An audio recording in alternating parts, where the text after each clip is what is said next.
వేరే వాడిని అయితే ఊరుకుంటారా అని అడుగుతున్నాను. సినిమాలకు జిఎస్టీ కట్టరు, కొనుక్కున్న వాళ్ళేమో వికారులు అయిపోయి పాపర్లు అయిపోయిన పరిస్థితి. దానికి నువ్వు సినిమాటోగ్రఫీ మంత్రి ఒకడు వచ్చి ఆపాలండి మళ్ళీ.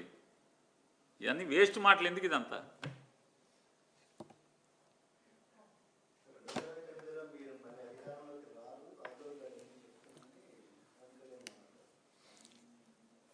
రాజోల్ గడ్డ నుంచి కాకపోతే పిఠాపురం నుంచి గడ్డ నుంచి, పిఠాపురం కాకపోతే తెలంగాణ గడ్డ నుంచి. ఎందుకంటే ఉండే దుర్మార్గమైనటువంటి అసత్య ప్రచారం వలన, విషం చెమ్మటం వలన ప్రజలు ఆ రోజున